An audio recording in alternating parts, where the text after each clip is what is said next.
So first of all, thank you. Thank you to those who watched along with the stream. Thank you to those of you who are watching this video on its own. Thank you to the Uber Eats drivers who bring me Taco Bell when I'm too lazy to cook for myself. That's mostly unrelated, though. Blood Omen, and the wider Legacy of Kain series, is special to me. As a kid, it was the first time I ever saw a video game that emphasized narrative and specifically performance in quite this way. I'm not kidding when I say that this game, along with the Lord of the Rings movies, were what influenced me to drastically shift course late in high school from computer programming to acting. Shut up, you're a nerd. Streams being what they are, there can be some goof-em-ups, some tangents, the PC version of the game being unstable and crashing unexpectedly, etc., along with the fact that, while engaging, the story isn't exactly paced terribly well. Act 1 is about 5 minutes long, Act 2 is bloated and rambling, even more so when you hunt for secrets and get lost a bunch, and then the actual plot portion of Acts 2 and 3 all come in a flurry in the last couple hours. So let's try to streamline this a bit. If you want to carry on with the series, then this video should help condense the plot into a more easily digestible version than the whole of the stream. Here we go. The tavern's closing. Best be on your way, stranger. We begin with Kain, no last name given.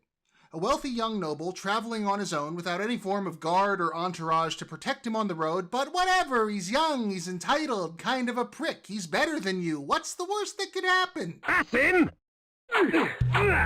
End it! Now!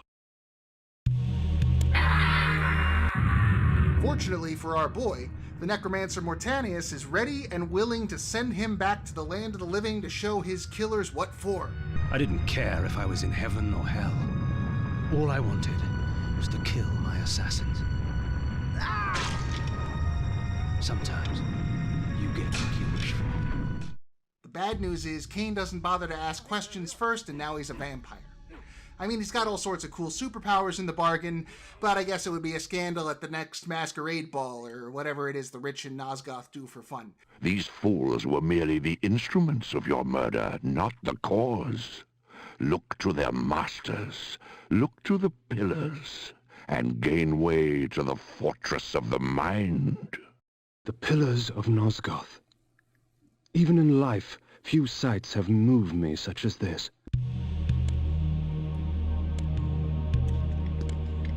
You must destroy the sorcery that is now poisoning Nozgoth. Only then will you realize peace.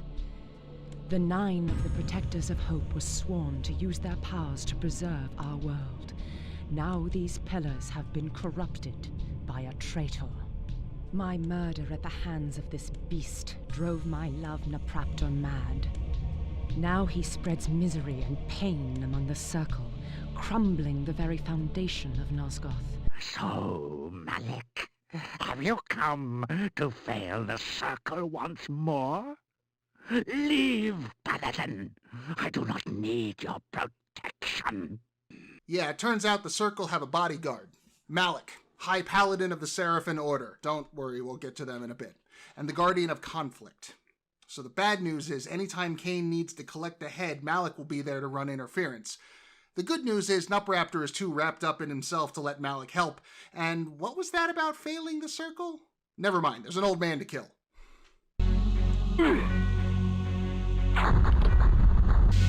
Perhaps the head of her beloved will convince Ariel that I have accomplished my task. So 1 down. But with Malik in the way, the rest of the work will be more than necessary. Might as well bump him up in the list and simplify things. Malik lives in a frozen wasteland in an abandoned fortress devoid of life. Magically animated suits of armor come to life and guard the inner chambers, and traps of all sorts activate to wear the fledgling vampire down, and he is so very thirsty.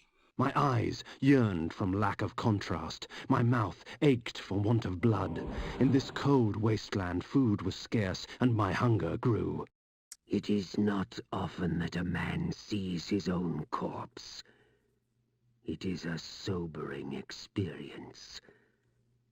Malik, as it turns out, is nothing more than a human spirit bound to a suit of armor and a halberd, and one with a sneaky fucking trick up his sleeve. Metal sleeve. That is also his arm. It would seem Malik's destiny with my blade was postponed.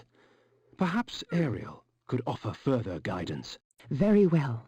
Go east of Malak's bastion. The Oracle shall give you aid. Apparently there's a wise old oracle high up in the mountains that might offer some insight. Also, apparently, this old man is older than we could have imagined, judging by the collection of artifacts in his hall, and he must take very good care of them based on their condition. Odd.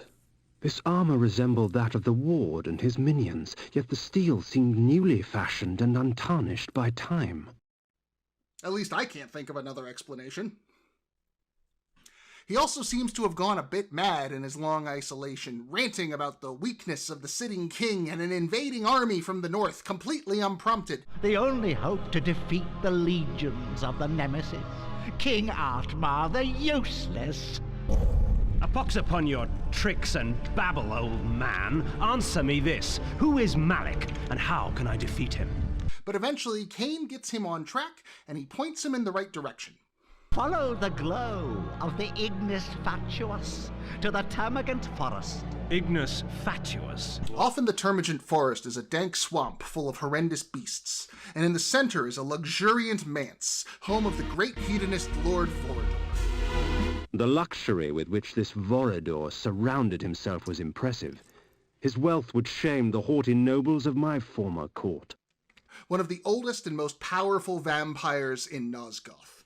Seemingly unperturbed after Cain cuts a swath through his staff, Vorador offers the fledgling vampire a drink and seizes the opportunity to wax philosophical. Not often I see one of our own, especially one as young and foolish as yourself. Nonetheless, drink. Drink deep and indulge your gift. Gift? Vorador thought my curse a blessing. That we were gods. That mortals offered their blood as sacrifice so that we could enjoy our supernatural powers. He explains the long, bloody history of the Seraphim Brotherhood, a fanatical army of warrior priests in service to the Circle. Under the guidance of the Guardians and led by Malik, the Seraphim executed the Vampire Purge, a genocidal campaign to rid Nozgoth of the vampire race.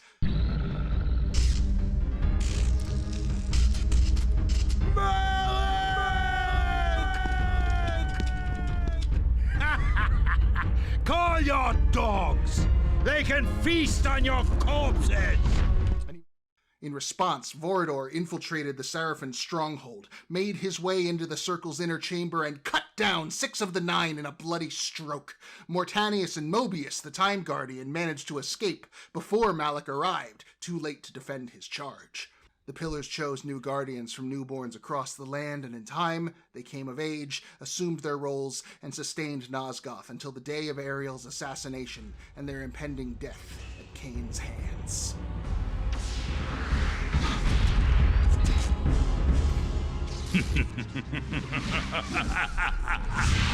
After slaughtering 6 of the sheep, I defeated their pathetic little shepherd, Malik. Take this ring. If you ever need assistance, it will summon me. Now be gone! Vorador loves the sound of his own voice. And Cain, aggravated though he may be at the old man's loquaciousness, is a good house guest and listens dutifully to the story, reserving his judgments for his own inner monologue. Decadence has claimed itself many a great warrior. Mortanius contacts Cain to inform him that 3 of the 9 have come together to make Cain's job simpler. A triad congregates at the roof of the world, Cain.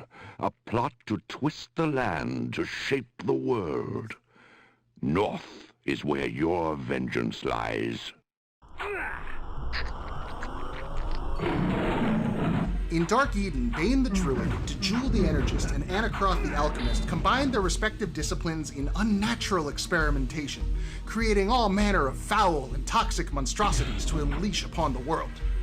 If they aren't stopped, then life as we know it will become nothing more than the primordial clay for the trio's perverse creations. So the Scourge of the Circle has arrived!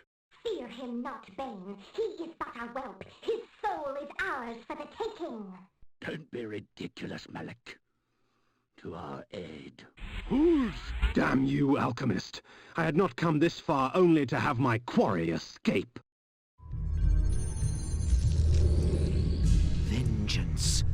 vengeance for my eternity of suffering. Whelp! As if you knew what eternity was. Grovel before your true master! Never. I'll hack you from crotch to gizzard and feed what's left to your brides. Good thing they're weak to swords. And having their skin ripped off. When the dust is settled, Vorador is nowhere to be seen and Malak lays in ruins. I found Malak's helmet amongst the scattered remnants of his armor, whole and intact. Vorador had finally laid his old adversary to rest. Kain collects his helmet, Bane's headdress, and Dejul's cloak, and in a swoop restores 3 of the pillars all at once. Who's next? Well, Azimuth the Planer. That's who's next. She's taken up residence in Avernus Cathedral, the religious epicenter of Nozgoth, and has begun summoning en masse from the high heavens and the deepest hells a legion of foul and toxic monstrosities to unleash upon the world. Do you think the Trinity are upset that she's stealing their ideas? Do you think that they're capable of expressing that frustration now that Kain has murdered them? The upside is that Ariel has foreseen that Kain will find 3 artifacts to help him along his quest. One is frankly a rubbish suit of armor that we need not waste any more breath on, but also the Soul Reaver. Time fades even legend, and the origin of Soul Reaver has been lost long ago. But its purpose remains, to feed on the souls of any creature it strikes. Kindred, this blade and I. Also this book.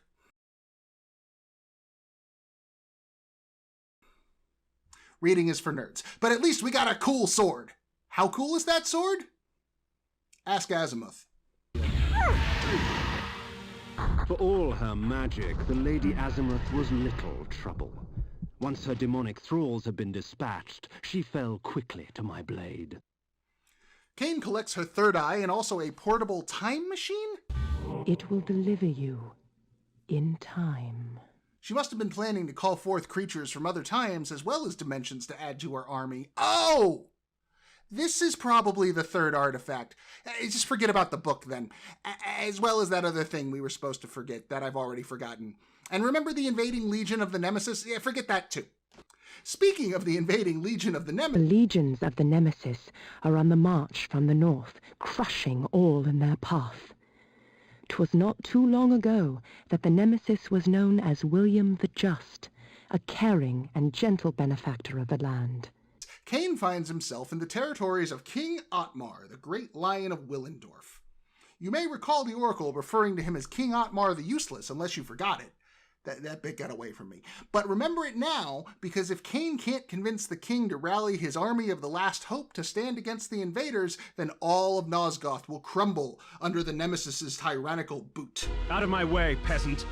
The stench of the fields hangs over you like a pall. The king sees no one. He is in mourning for the princess. He'll be in mourning for his kingdom soon, and he'll mourn for you even sooner if you don't get out of my way. Woo! And so I won my audience, such as it was, with Otmar. He cared not for the invading armies from the north, only of the plight of his child. Her birthday present. To celebrate her birthday, I declared a contest. Whoever created the finest doll in the realm would be granted a royal favor. Hundreds of dolls were brought, but the winner was obvious. Elzevir, the doll maker, created a toy of such beauty that all were captivated by it. And all he would take in payment was a lock of her hair. My daughter. I fear I shall never hear her delicate laugh again. Oh. Elzevir lives to the west of Willendorf, on the other side of the Nemesis outpost. Didn't think we'd be fighting kamikaze teddy bears when we started this adventure, did you? Elzevir, I have come for the soul. So, Otmar sent you to kill me, eh? I can smell him on you. Or is that the stench of the grave? Elzevir is an eccentric man. Living alone in his hut with his dolls and bears, we can only speculate how he spends his time. How does he give the gift of life to these toys? What does he want with the princess's soul? Would his head look better separated from his neck? The world may never know. Elzevir imprisoned the girl's soul in a small fabric doll. The old man's intentions I shall never know. The princess is saved, and the king is so thankful that he's willing to hand over his entire kingdom in return. That's not quite necessary. All Cain needs is for him to get off his ass and do his job, which he swiftly obliges. Fetch me my armor and mace. There is war to be waged!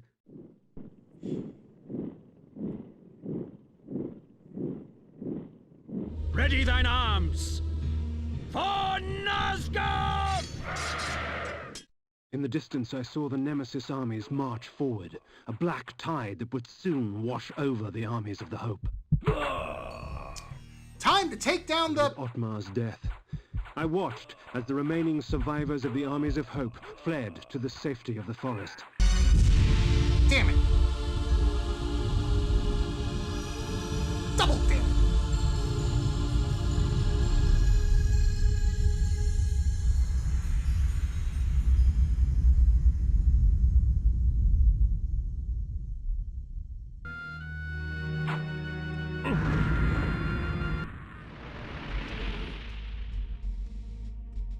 What have we here? Would you stand idle as vermin destroy your crops? No! Has your house burned? No! Will you allow this evil to continue? No! Will the wickedness end? Yes! Do you believe? Yes! Yes! Then take me to your king so that I can prepare you for the onslaught. Are we psychic now? Alright, so, after the battle was lost, the time streaming device activated and sent Cain back 50 years. In this time, King William the Just reigned and was loved by all. If he were to die now, he could never grow into the Nemesis and bring Nozgoth to ruin. Simple. Easy. Nothing can go wrong. Just have to sneak through the castle, kill anyone who gets in the way, and find, secret conversations. Yes, these weapons you've provided will see to that. Pray tell, Mobius, what game do you play? None, my lord. I only wish to aid you in vanquishing your foes. The weapons are but a token of my goodwill. And the news you bring, a vampire said to slay me? Where did you come upon such knowledge? 'Tis of no consequence, sire. 'Twas only out of concern for your majesty's life. That's fine. William is still as good as dead. The greater good and all. Cain carves up the king's personal guard and comes face to face, toe to toe, blade to... Wait, does he have the Soul Reaver too? Damn time shenanigans. No matter, Cain still has vampire powers and makes quick work of it. William the Just's blood was already renewing my strength, replacing the life his sword had stolen from my veins. And conveniently, there's another time streaming device.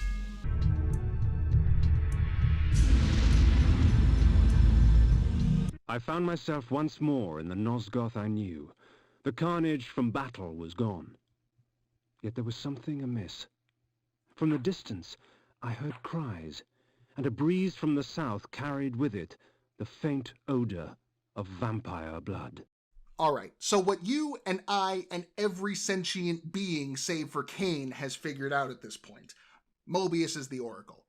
His gift of prophecy is no more than just bringing back information from the future and twisting it to manipulate events as he sees fit.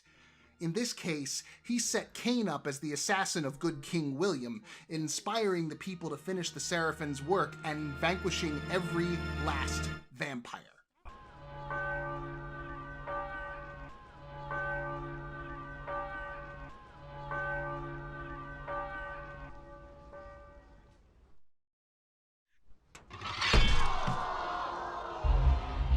We are free of this unholy scourge!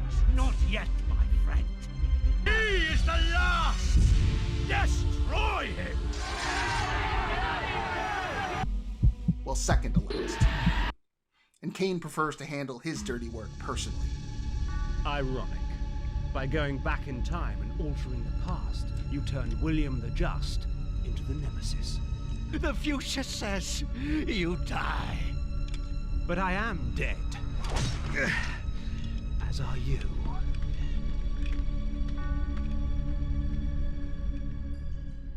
Well done, Cain. Mobius did so love playing the trickster's part. His guise as the Oracle served his schemes well. Come to me, my undead son. Make haste to the Pillars. The stage is set for the grand finale. You will have your vengeance. With the Time Guardian's artifact in hand, Cain returns to the Pillars to confront his benefactor, only to find Anacroth, the coward, trying his last to convince the necromancer to join him. Upon us. It had to be. Nopraptor's insanity poisoned all of our minds.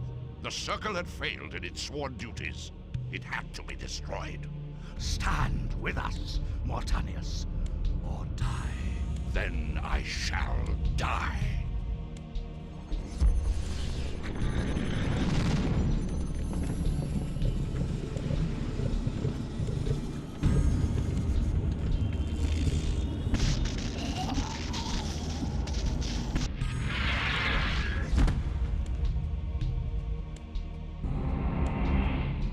If the circle is to be destroyed, you have to die as well, Necromancer. I admire your cunning, but you will not escape your fate. Nay, I will embrace it, but my death will leave one more to take, Princeling. Finish me! But Mortanius doesn't give in. He resists, and in turn transforms into the demon Hashak-Geek, who began his sinister plans to crumble the foundations of the world, starting with Ariel's murder, corrupting the Circle, reviving Cain, likely having orchestrated his assassination in the first place, guiding him along the path to clearing out the remaining Guardians, and leaving the world a broken, decaying hellscape for his dark kin to rule. All that stands in his way is the vampire. Narrow vision. Don't you see? My silencing of Ariel and its calculated repercussions is but the first act in my theater of Grand Guignol, of which you are the tragic hero. Play on, little vampire. Play on. Fey Victus! The Soul Reaver claims another victim. But unfortunately, Cain has been misled from the start. You see, the Pillars choose their new Guardians at birth, and the last remaining pillar, the Balance Pillar, chose the son of a noble family from Corhagen when Ariel died. A man destined to grow up, be killed, reborn, exterminate the Circle, inspire the populace to genocide, and now be forced to choose between saving the world or sacrificing himself and the hope of the vampire race. With a deep breath and a hero's resolve, Cain steels himself for the deed he knows he must do, for the good of all, for the life of the very world upon which... Nah, fuck that. He's a sexy, badass vampire lord now. Seems that Vorador's lectures got through after all. I realized that Vorador was correct. We are gods. Dark gods. And it is our duty to thin the herd.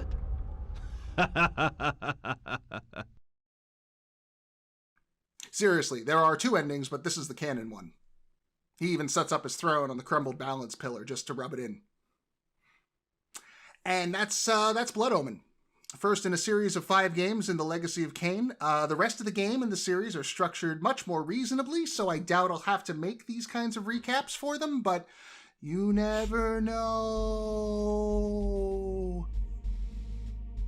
I'm still very awkward at outros. I'm going to go now. Thank you kindly for watching. Victus.